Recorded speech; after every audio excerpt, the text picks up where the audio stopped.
our work necessarily is about the thought processes and the influence on the thought processes of whichever actor we're studying. Hello, I'm Ash Barnett from the University of Melbourne. I research the different types of reasoning used in intelligence analysis, and I develop training courses for intelligence agencies on topics such as how to evaluate reasoning and how to detect deception. In May 2024, I recorded a conversation with Andrew Shearer, who is Australia's Director General of National Intelligence. That's the government's principal intelligence advisor, and head of ONI, the Office of National Intelligence. ONI produces what's called all source strategic assessments. That is, comprehensive assessments based on all the sources of intelligence available to our national intelligence community. And ONI also has a role in coordinating priorities across the intelligence community in Australia. Andrew and I spoke about analytic rigor and the role of strategic assessments. I hope you find it interesting. Hi, Andrew. Thank you so much for your time. I'm hoping to ask you some questions about the type of reasoning analysts use when making strategic assessments. I'm really interested in this topic because in the national intelligence community, you have very smart people analysing incredibly complicated issues that are fraught with deep epistemic challenges, and where you really want to get it right because the stakes can be so high. So it's really interesting and informative to study how analysts think and approach these challenges. I hope this will be an interesting discussion for professional analysts who'd like to hear your thoughts on analytic rigor. And I also hope students and people considering a career in intelligence gain some insights into the fascinating cognitive challenges that analysis involves. I'd like to start by talking about your career. It seems analysis has been the defining thread through your roles within and outside of government. Do you still think of yourself as an analyst? Well, Ashley, firstly, thank you. It's really good to be with you today and to talk about a subject that's very dear to my heart. And I would say, and many people who know me well would say, yes, I fundamentally do think of myself as an analyst. I've had a career that's had a lot of variation, different roles inside government and outside government. But I think analysis has been very much at the heart of some of those roles, even when the roles I've have had more of a policy bent, as it were. And I think my view of analysis is very much grounded in action. Analysis doesn't mean passive observing. It doesn't mean you're a spectator. When I think analysis, I'm thinking about good analysis as a way of informing decisions, of framing complex problems and providing decision makers with insights that can help them navigate those challenges and sometimes respond to quite acute crises. Could you explain a little bit about your current role as Director General of National Intelligence and what that involves? Certainly. So it's a relatively new role. It had its origin in the Independent Intelligence Review that was conducted in 2017. And that review led to a widened role for ONI compared with its predecessor, the old Office of National Assessments, which I first joined 35 years ago.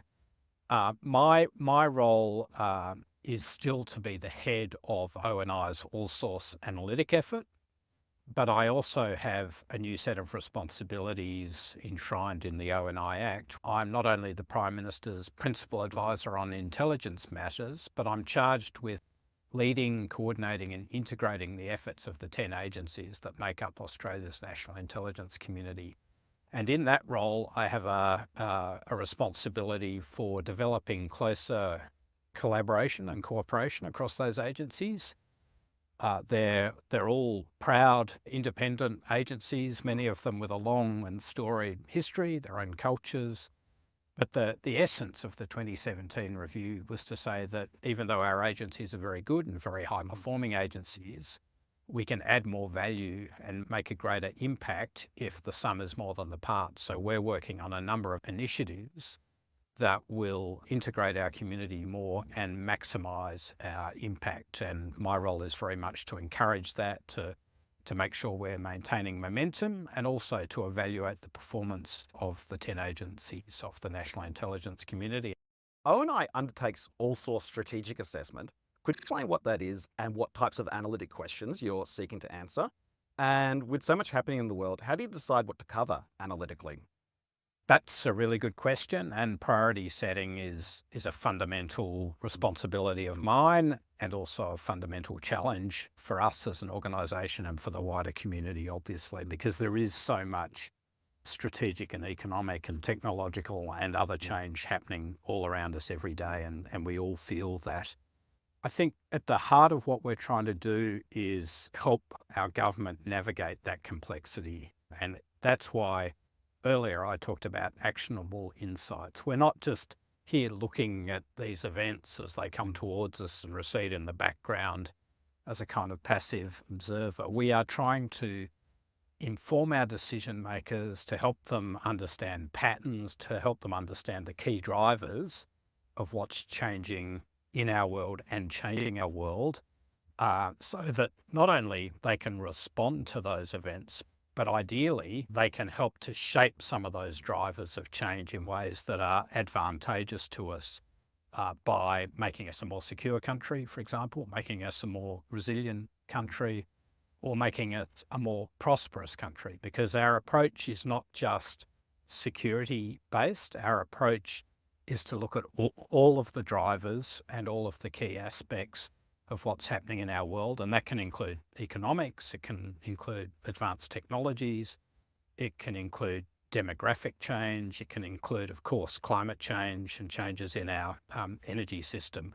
We're talking about big, complex, interrelated challenges here, and helping government find its way through those challenges by giving them the best possible information base. Could you talk me through the process of how ONI produces an assessment? I'm especially interested in how you refine questions to make sure the analysis is relevant to decision makers, and then how your arguments are formulated and evaluated.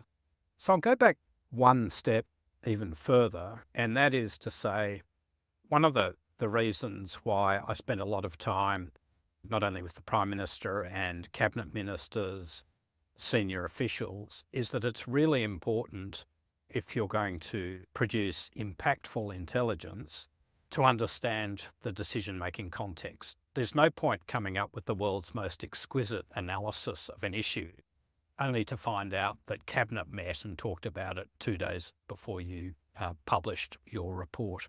So having that deep connectivity with the policy process and understanding what decision points are coming up and what decision makers need to make the best possible decision is really, really fundamental. Because at the end of the day, as I said before, good intelligence is an input to informed decision making. It's that simple. Once we've identified that a particular decision point is approaching, it might be a cabinet discussion, it might be some sort of other discussion about resourcing, might be a budget decision, it could be an operational decision about the Australian Defence Force, or it could be a diplomatic decision for that matter. The framing of the analytical question is paramount in our thinking and my thinking. And that's really, really important to make sure that the intelligence analysis aligns with the decision maker's needs. And from my point of view, it's a critical discipline on us as the assessment organisation to make sure that we're not just answering a question with a sort of broad, hands waving at 30,000 feet type answer, but we are honing right in on the difficult analytical question, the answer to which, even if it's imperfect, imprecise, conditional, is going to best help the decision maker make a well-informed decision. So a lot of time goes into the framing of that question. And then I would describe the process as inherently iterative. So it could take a number of discussions to refine that question and decide that it's the right question. There'll be discussions about what sort of intelligence base we have to make informed judgments in answering the question. We'll talk about the types of intelligence techniques that we might apply. It could be structured analytical techniques. It could be engagement with experts outside government who, in some cases, can know as much or more than analysts about a particular topic. It could be a video meeting with our Five Eyes or other intelligence partners to test our preliminary judgments and to see if they have relevant information.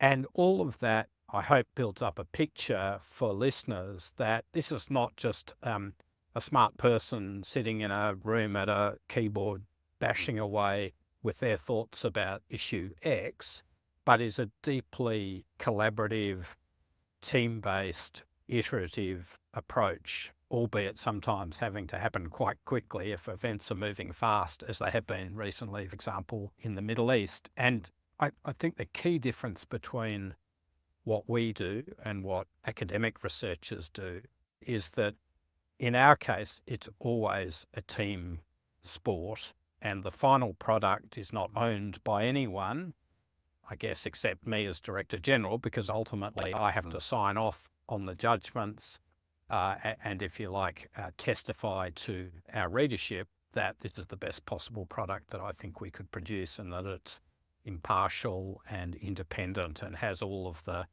inbuilt contestability that good assessments have. So it's quite an involved process, whereas often, not always, but often academic research is more a solitary pursuit. Well, we hope not always, but that is by and large true.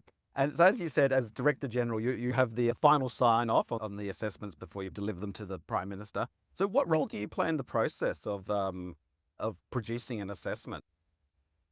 It varies, Ashley, depending on the nature of the assessment. And one other thing I should have said really in my previous answer is, often there's a focus in intelligence on the report or the actual physical written document.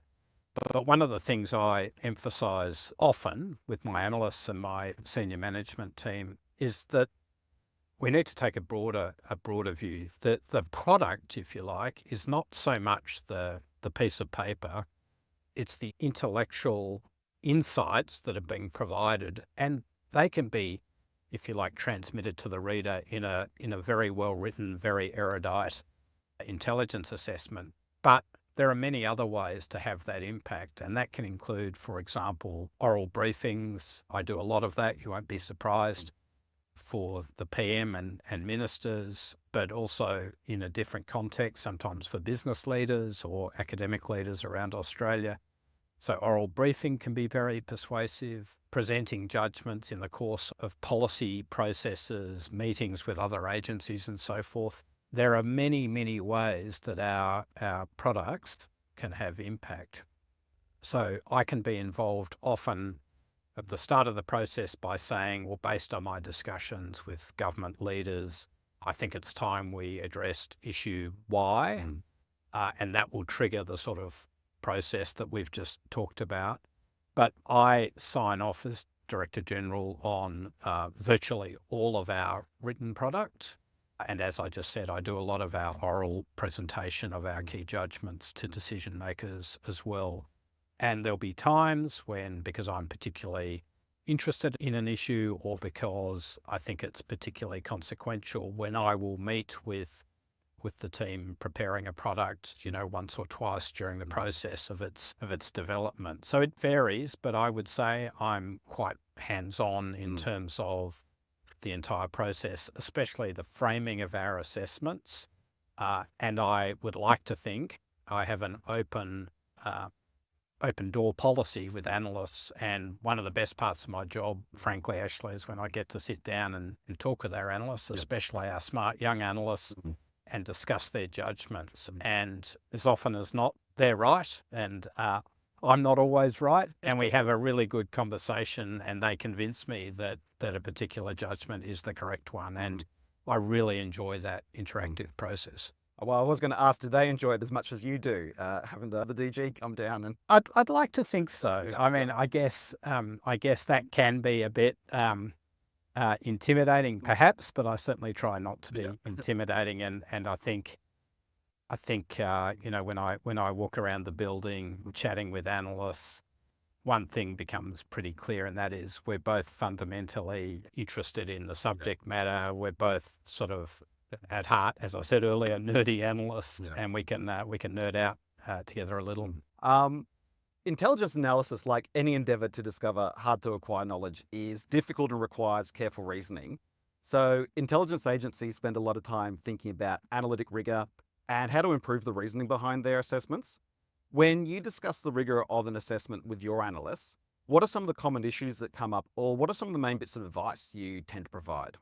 It's a really important question, Ashley, and I do spend a lot of time thinking about this. I mean, fundamentally, I think what's right at the heart of good analysis is a degree of humility, about what we know and what we don't know, and of some of the inherent complexity. But it's not our job to be sort of humble and immobilized or paralyzed by doubt. It's our job to sort of understand those limitations and then to use our analytic tradecraft, as I said before, to pierce the sort of fog of uncertainty and help illuminate at least the outlines of what's really happening for government. And there's a number of techniques that we employ to help us do that.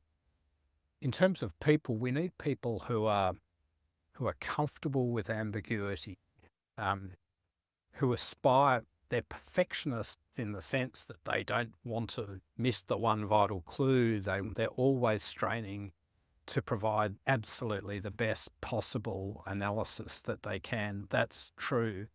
But they also have to be able to operate sort of usefully within the bounds of that doubt. And I think that's what distinguishes, really, really good analysts, the ability to do that.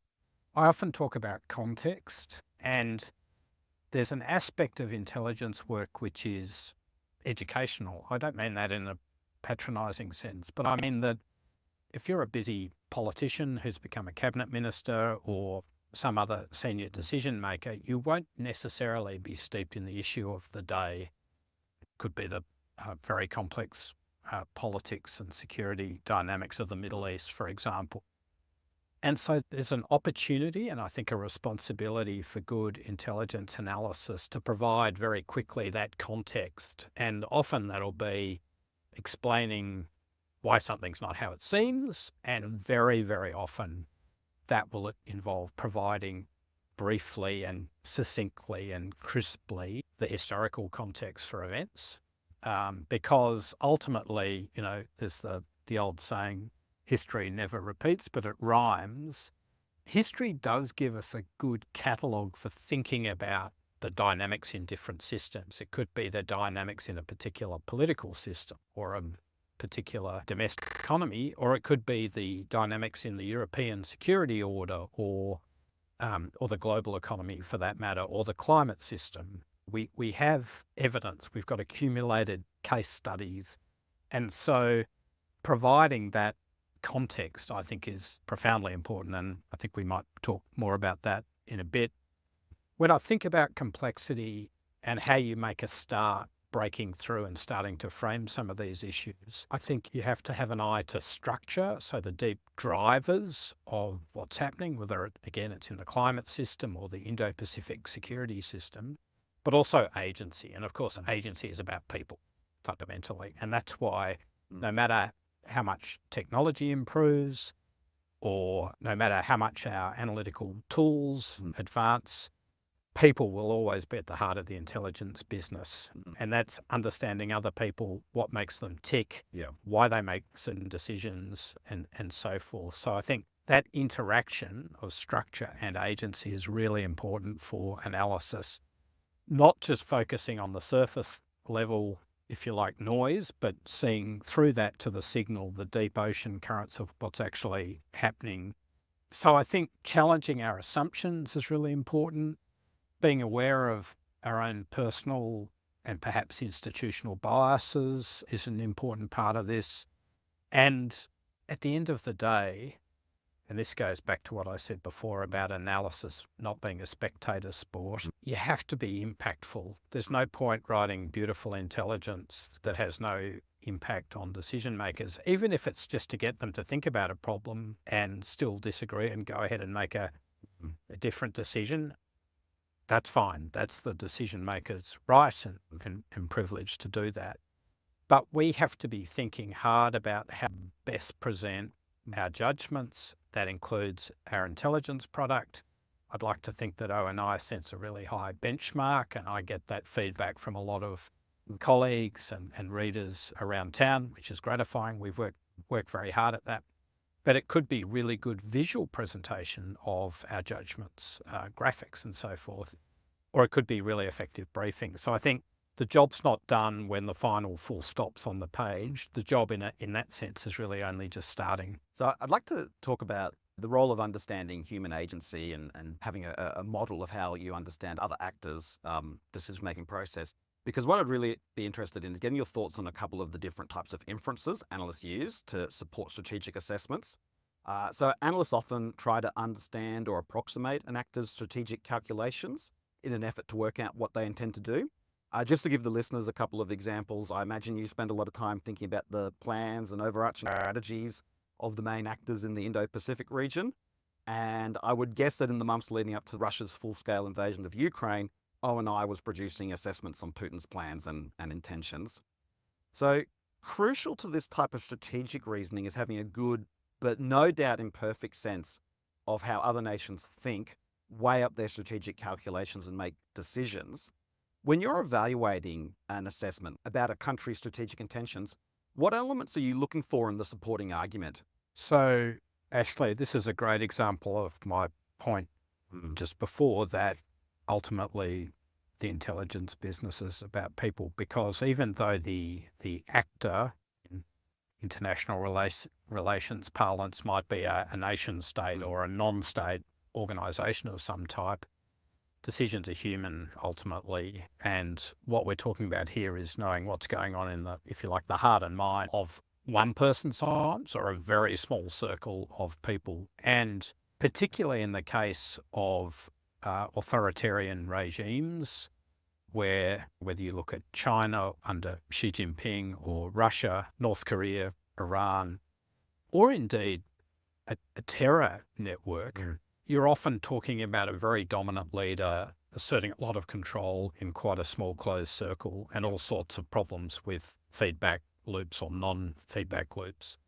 So in some ways, it's an exquisitely difficult problem.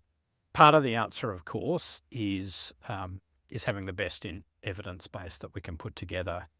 Increasingly, and I've touched on it, but I should just say a few words about it, that'll be open source intelligence information from mainstream media, or increasingly from social media, that when we marry it up with advanced analytical techniques, machine learning and AI included, can help us identify patterns, irregularities, discontinuities that can put us on the right track of getting inside some of that intent.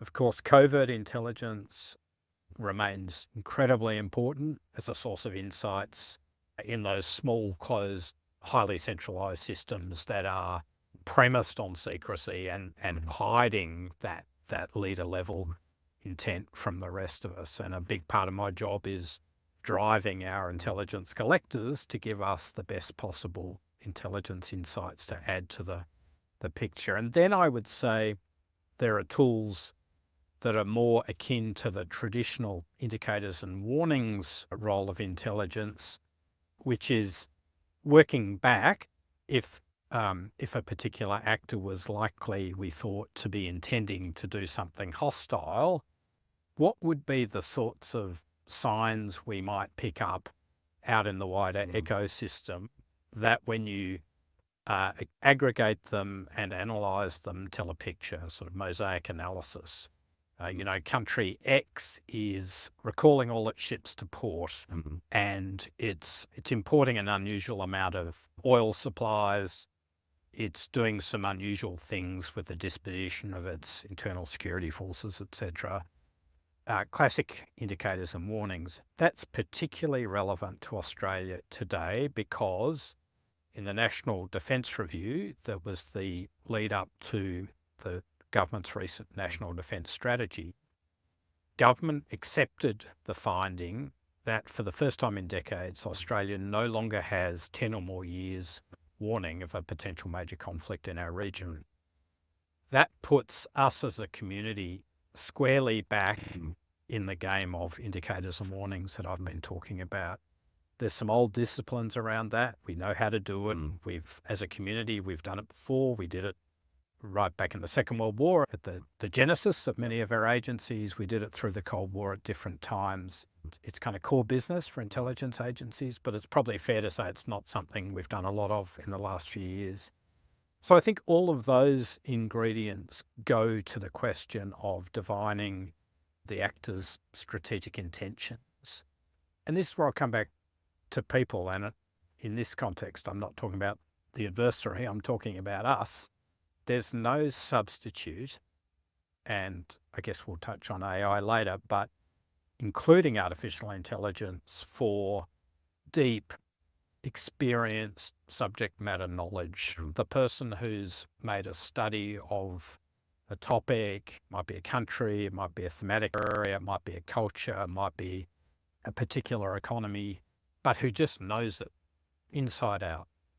Now, the risks are paradigm entrapment, and that when the big shift comes, someone like that can be so close to the subject that they're a bit inclined to miss the shift, the signals, to distinguish the signals from the noise.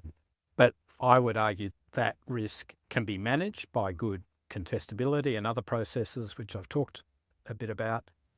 But the upside is vast, and that is when you have something like the Hamas attack on Israel and the ensuing conflict in Gaza, we draw down very deeply on the extraordinary experience and knowledge of our Middle East and analytic cohort, for example. I'm not talking about a lot of people here, by the way, but you have to have them, and they have to be able to, at a moment's notice, step up and be front and centre, briefing government, understanding complexity, responding quickly to events. So it's all about people. Lots of interesting points. I'd just like to ask about a couple of them. With the indicators and warnings, which you say you're returning to, is that about thinking about possible outcomes and then working out what would be the necessary steps, so you're looking out for those things? Or is it more about seeing what kind of behaviour or activity is taking place in the region of interest and considering what's the most likely explanation or likely possible explanations for it? I think there are elements of both, Ashley. I mean, we're obviously tracking events in our region very closely, especially, I would say, in Southeast Asia and the Pacific. There's a lot of dynamic events happening all the time. That includes security. The recent episode involving one of our naval helicopters would be a good example of that. The Philippines' efforts to resupply its outpost at Second Thomas Shoal would be another one. We track events like that. You'd expect us to be tracking events like that. And again, what we're looking for is discontinuities, is things that sort of add to a different picture or tell us perhaps that something's changed. But the other end of that equation is what you said. If there was to be a change of strategic intent in capital X, and we thought that they might move onto a pathway to do Y, what sorts of signs might we be able to pick up through our open source collection, through our intelligence partnerships, through our covert collection of intelligence, that when you build out the mosaic, creates a picture that allows you to make a stronger judgment in the absence of compelling covert or overt intelligence of the actor's intent, that it has indeed changed and you might be on a different path. And that's the warning that can buy our government critical time to build up our resilience or take other policy action. I'm particularly interested in the tough cases where you don't have great covert intelligence, or it's a country where you don't get a lot of open source information about how they think. Are your analysts also making judgments about, say, the risk appetite of a leader? Because depending on where they fit on that kind of spectrum, they might be prepared to take a gamble that might seem irrational from your own perspective. Do you adjust your judgments based on an understanding of what sort of decision maker you're dealing with? I think you have to. I think going back to my division between structure and agency, you have to understand the system that the actor's operating in. So that's the sort of structure part of the equation. But agency is deeply psychological. And for example, there's a lot of discussion at the moment about deterrence. The thing about deterrence is it's fundamentally psychological. It's about, do they believe that you would do X if they do Y? And therefore, our work necessarily is about the thought processes and the influence on the thought processes of whichever actor we're studying. So yes, we're deeply interested in that. But I think we also need to be mindful that sometimes the answer is hiding in clear sight. Dictators in particular have I was going to say endearing habit. It's not really endearing. It's just fairly reliable habit of actually telling us what their high-level strategic intent is. And you can think of dictators a long way back in history who have laid out pretty clearly on the public record what their strategic vision is. And I think the surprising thing is that sometimes we're surprised when it actually happens. Oh, well, that's what I was going to say. I mean, Putin was giving us signs going back a decade now, if not longer. How do some agencies miss those signs, or at least at the policy level? Perhaps people are perhaps too optimistic about Russia than they should have been, given the signs and what they were actually telling us. Yeah, I think about this a lot, Ashley, and I talk about it a bit. I mentioned paradigm entrapment before. The other component I'd point to, though, which is related to paradigm entrapment, is failure of strategic imagination. And we are living through this intense period of global economic, technological, demographic, climate, and geostrategic change. And that is anxiety-inducing for people in the general community, but even more acutely for people in my agency and our community. They are studying these alternate futures, and you couldn't be human and not be concerned about the future for us, for our children, for our grandchildren. When you look out at the world, people in my agency and our community, I know they feel it acutely, and I know it comes with a sort of psychological toll on people who are deeply looking at all these possibilities and these alternate futures. And you couldn't be a rational human and not feel that burden. The point where history and context comes in, though, and is really important, is even though this is a confronting and sometimes shocking process for us, because it's the first time we've lived through a major discontinuity, it's not abnormal in the big sweep of world history, right? It's actually normal. And if you were around, for example, in 1960, you would have seen similar turbulence in US politics, similar strains on social cohesion across much of the developed world. If you were around in the period in the 1930s, it would have felt equally uncertain and threatening and dangerous, and so on back in history. This is profound for us, mostly because we're coming off the back of several decades of broad stability and prosperity. And we've moved into this more contested, fragmented era where economic growth is slower, the financial system is more fragile, social cohesion is being challenged in a whole lot of ways, including by the advent of social media. All of these things are coming together, and you can feel the stresses and strains on the global operating system. So I think it's really important to have that strategic imagination that grapples with the fact that we're no longer in the era of globalization. And that's difficult and confronting. Sometimes it's not a message, for example, that our business leaders want to hear. It's not always a message, frankly, our political leaders want to hear. But they need to hear it because as a country, we need to prepare for it, understand it as best we can, and position ourselves for the opportunities that will certainly emerge from whatever new order emerges from the old one. I want to ask you, as an aficionado of history, what can analysts learn from history when it comes to developing causal theories or models? History gives us those insights into how states interact, how individual leaders make decisions, what are the sort of pressures they're under, how do they think, how do they balance their own interests and the interests of their country. And just a couple of examples, my good friend, Dr. Elliot Cohen's book, The Hollow Crown, really inspiring for anyone who hasn't read it, but it's about using Shakespeare as a lens to understand power and leaders and leadership And having read that, I'm halfway through King John, which is full of insights and absolutely superb literature to boot. And another book, just while I'm sort of on that vein, another friend, Sir Lawrence Freedman's magisterial book, Strategy, which provides that deep sort of context. And both of those books, in essence, are about understanding systems and the role of agency in those systems. Strategic analysis often involves making forecasts or estimating the likelihood of outcomes. For listeners who haven't looked at many intelligence estimates, these are generally not about providing a single prediction, but instead outline the most plausible alternatives and provide a rough sense of how likely they are. So, for example, a US intelligence estimate from 1978 about Iran might say there's approximately 60% chance that the Shah will survive the protest movement and so on.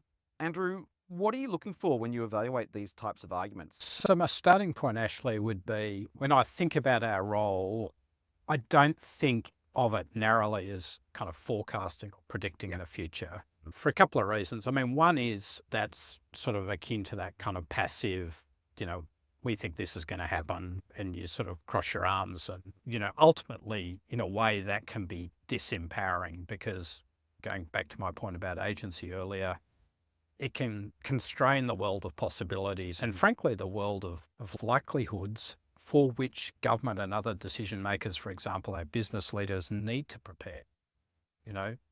We knew theoretically that there could be a pandemic at some point, but it took COVID to kind of drive that point home, as we all recall, not too fondly. So I think we're not in the predicting game. The reason it's really important to focus on the drivers is that I think that's the way we bring back our agency and we can understand that there are things we can do. We can build up our resilience domestically. We can make our economy more robust. We can diversify our markets. We can do a lot of the things, frankly, that the government's doing now. We can harden our critical infrastructure. We can make it more difficult for malign actors to penetrate our cyber networks. We can harden our critical infrastructure. There's all those things we can do. We can double down in our traditional partnerships like the Five Eyes or AUKUS. And we're doing that as well, of course. We can build out new partnerships like the Quad, and we're developing interesting new intelligence partnerships with a whole range of countries that probably weren't so squarely in frame. So you take my point. If we focus on the key drivers, we can actually shape the drivers of change. So that's why I think it's so important to focus on those big drivers of change and to make them right at the heart of our all-source analytical effort. So it's more about identifying the levers that government can pull rather than sort of saying these are the most likely kind of outcomes if no action's taken.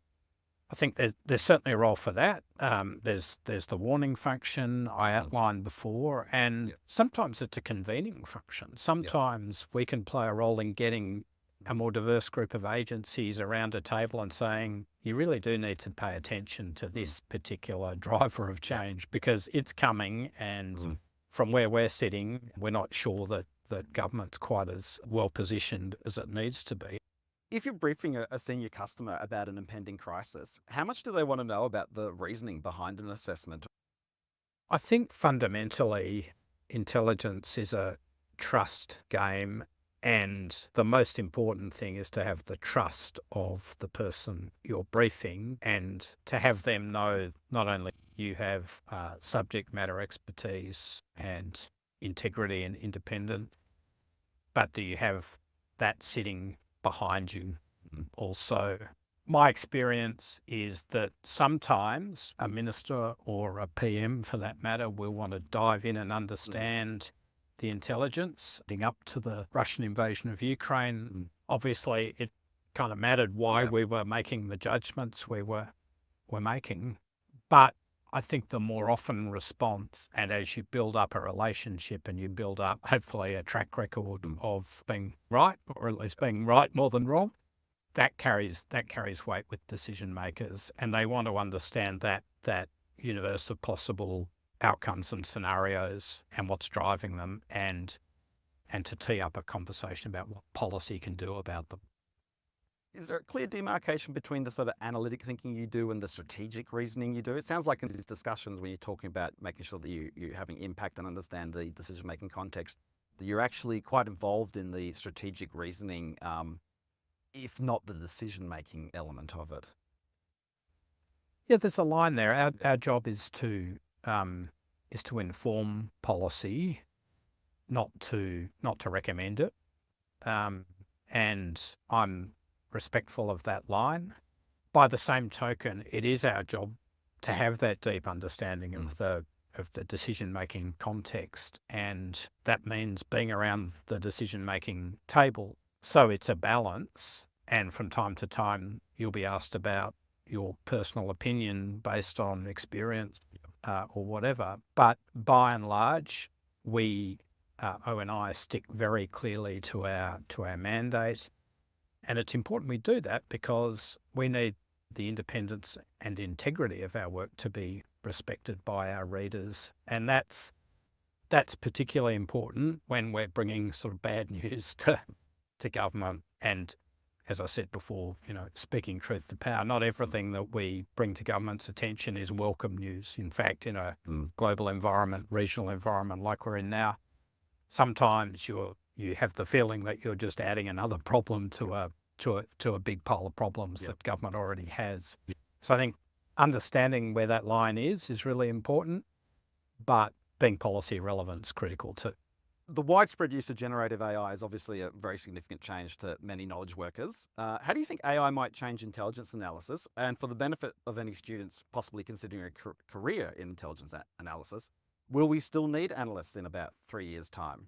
AI, at the end of the day, is a tool, Ashley, and I think AI is going to be very, very important. I think it's potentially transformative of many aspects of many businesses and society more widely. And for that reason, I think it's important that we have appropriate policy settings and ethical standards and so forth in place. But I'm also sort of at the non-hysterical end of the spectrum about it. It's not going to change everything. And it's certainly not going to remove the role of the human in intelligence analysis, because at the end of the day, it will remain a business that is conducted by people, about people. And I think the threats posed by AI, for example, in proliferating and improving the quality of disinformation by malign actors, they're real and we'll have to deal with them, and AI will be part of our response to that. But the opportunities are also real for AI to help us. So as well as doing what I just said, for example, AI can help with the triaging process in a world where information is just growing exponentially, whether open source or classified. So it's a tool. Our business will make appropriate use of that tool within the correct frameworks of accountability and ethical standards, as I said. And our analysts will need to become more conversant with AI and other digital tools, but it's certainly not going to put human analysts out of business anytime soon. So to get some advice that might help students considering a career in intelligence analysis, what do you think is rewarding about this profession, and what sort of skills are you looking for in applicants, or are there certain areas of study you'd recommend? The main reason intelligence has been compelling for me as a career option is the mission. It's that sense that as an individual, you're part of a bigger team, making a difference, making our country safer, making our country more prosperous in the future. It's that sense of connection to the big picture of what's happening in the world and what's happening with our country that I think is so rewarding, but also the sheer diversity of different roles and opportunities. We talk about unlimited opportunities and unrivaled impact as what the national intelligence community offers. And I think it's changed from when I first joined more than 30 years ago. You can now have a career as an intelligence professional in Australia where you move around different agencies. You don't sign on in one place and sort of move up the ladder and retire 30 years later anymore. That's not the world. And you could have a career that involved analytical work and operational work that involve management of big complex digital projects and other projects, infrastructure projects and so forth. It really is incredibly diverse and also rewarding. And the other thing I'd say on this is I think we've got a much broader view about the sorts of people who we want to come in and be part of that community. We want more diversity. We want more diversity in terms of cultural and other backgrounds. We want more diversity, frankly, of thought. We want diversity in all its manifestations, not only because it's the right thing to do, but because it makes us a better, more capable intelligence community overall. So I think that's really important, and we're making a lot of efforts to deliver on that objective. And when I think about us and our workforce, I mean, for example, in ONI, we've got analysts who started out as engineers, musicians, physicians, economists, submariners, archaeologists, linguists and lawyers, just to name a few. That's pretty eclectic, and I guess what it says is if you're out there and you're curious about Australia and our security and our prosperity in this much more difficult, contested world, don't think narrowly, think that we're probably looking for someone just like you. Most important question then. I believe you're from Melbourne originally? That's true. Yeah, and a graduate of the University of Melbourne? Also true. Yeah, very good. Yeah. Proud alum. Is working at ONI worth moving to Canberra for? Well, it definitely has been in my experience, Ashley. It's a big move for anyone to take. I mean, one thing I'd say is that we are looking as a national intelligence community to have a more diverse footprint around the country. So many roles would require moving to Canberra, but increasingly we will have some of our workforce located across other states and territories. So that's worth bearing in mind. But the decision-making process I've been talking about, I guess, is here in Canberra. And for that reason, as I said before, for me, it's definitely been worthwhile. So where can people go to apply? Ashley, for anyone who's listening and curious about potential careers with the national intelligence community, please go to intelligence.gov.au. You'll find a whole lot of information there, including links to the 10 different agencies that make up the national intelligence community. And if it's ONI, Office of National Intelligence, that particularly interests you, you can find us at oni.gov.au. That was great, Andrew. Thank you very much for your time. I'm sure my students and other listeners will find this very interesting and informative. Thank you everyone for listening. I hope you enjoyed it, and the information and links will be available in the notes with this recording. My name's Ashley Barnett, and I hope to see you next time.